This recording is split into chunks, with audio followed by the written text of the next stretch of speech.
told your friend you're not okay? And tell me what's wrong and why you never said you felt that way. And guess you're trying to stay strong and fake a smile until I look away. But I've known you too long, it hurts to watch your blue eyes fade to gray as you fade away, as you fade away.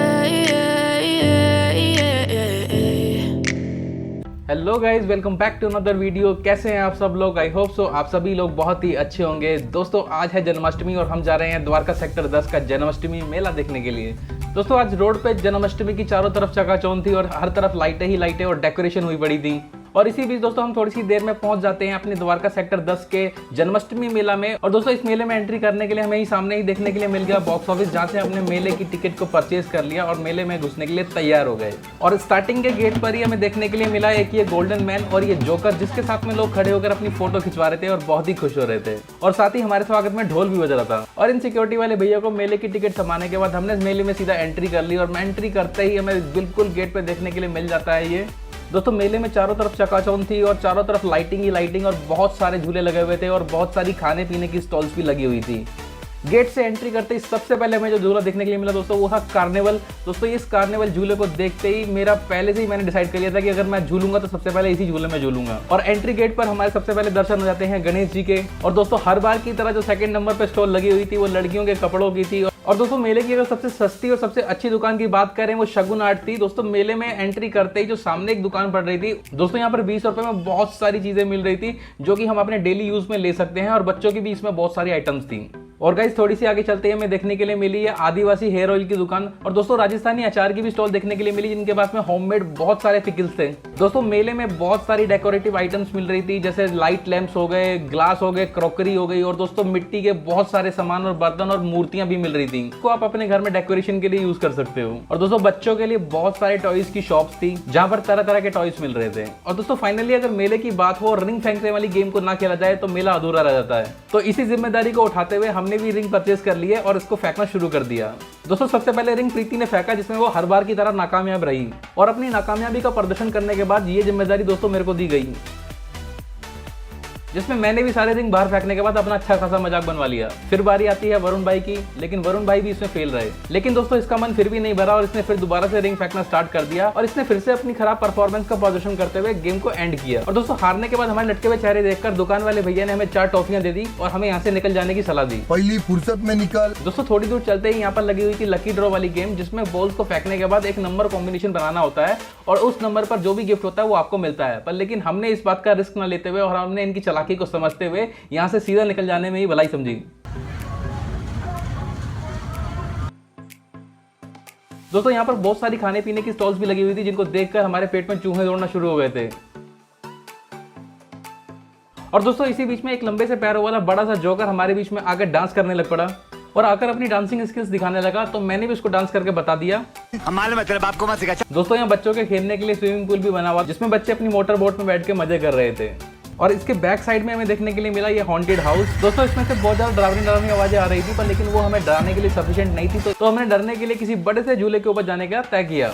लेकिन हमें से कुछ लोगों ने circle वाले झूले को देखकर ये ठान लिया कि हम पहले इस झूले में जाएंगे, उसके बाद ही आगे जाएंगे। तो दोस्तों, कुछ लोग इस वाले झूले में झूलने के लिए आगे चले गए। और दोस्तों, इन वाले भैया जिन्होंने हाथ में स्टीयरिंग पकड़ रखा है, इन्होंने गियर डालते हुए झूले को आसमान में घुमाने की तैयारी शुरू कर दी और कुछ ही देर में झूला हवा से बातें करने लगा।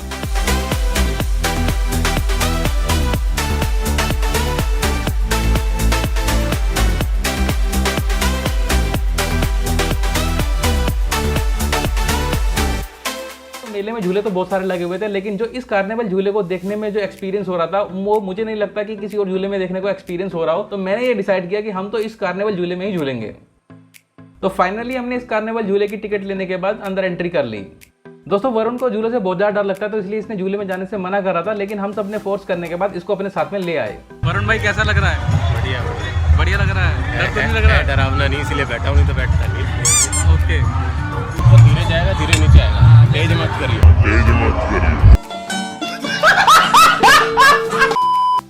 और दोस्तों, कुछ ही देर में झूला चल पड़ा। और दोस्तों, झूले के अंदर से जो ऊपर का नजारा देखने के लिए हमें मिल रहा था वो मैं दोस्तों एक्सप्लेन नहीं कर सकता। मेला इतना खूबसूरत लग रहा था दोस्तों। कुछ ही देर में झूले की राइड खत्म हो गई और हम झूले से नीचे उतर गए।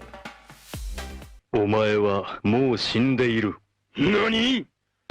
もう匠できれぶ。सॉरी दोस्तों झूले से नीचे उतरते ही सामने रंगारंग कार्यक्रम चल रहा था, जिसके अंदर एक बहुत ही अच्छे अच्छे गाने गाए जा रहे थे।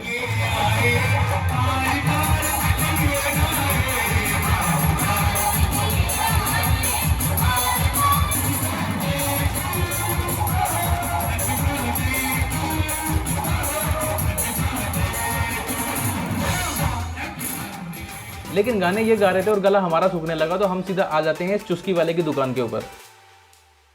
फिर दोस्तों इस पिज़्ज़ा की स्टॉल को देखने के बाद हमने डिसाइड किया कि अब हम पिज़्ज़ा खाते हैं। लेकिन दोस्तों इन भैया के पिज़्ज़ा बनाने के स्किल्स को देखने के बाद मेरा पिज़्ज़ा खाने का मन ही नहीं हुआ। दोस्तों ये लोग बहुत ही ज़्यादा अनहाइजीन तरीके से पिज़्ज़ा बना रहे थे और लोगों को सर्व कर रहे थे। दोस्तों लेकिन बातों ही बातों में इन लोगों ने हमारा पिज़्ज़ा रेडी कर दिया और हमारे सामने भी रख दिया। लेकिन इस पिज़्ज़ा को ना खाते हुए हम सभी लोगों ने मेले से कहीं और बाहर जाकर खाना खाने का फाइनल किया और थोड़ी ही देर में हमने मेले से एग्जिट कर लिया। दोस्तों एग्जिट गेट पर ये बहुत अच्छी सी एक फायर पान की स्टॉल भी लगी हुई थी। लेकिन अब हम सब चीज़ों को नज़रअंदाज करते हुए सीधा बाहर की ओर आ गए और मेले को अलविदा कहते हुए कुछ खाने की तलाश में मेले से बाहर निकल गए। दोस्तों फिर हम थोड़ी सी दूर द्वारका की डीडीए मार्केट में आ गए, जहाँ पर खाने पीने के बहुत सारे ऑप्शन थे, जहाँ पर हमने अपना all time favourite Chinese platter को ऑर्डर किया और उसको एंजॉय करने के बाद वापस घर पर आ गए। दोस्तों यही कुछ था आज की वीडियो में। मिलते हैं फिर से एक नेक्स्ट टाइम व्लॉग में। चैनल पर नए हैं तो चैनल को सब्सक्राइब कर बेल नोटिफिकेशन को प्रेस कर दीजिए, क्योंकि मैं इस चैनल पर ऐसे ही इंटरेस्टिंग व्लॉग्स को लेकर आता रहता हूँ। मिलते हैं नेक्स्ट वीडियो में, तब तक के लिए बाय बाय, टेक केयर और हैप्पी जन्माष्टमी।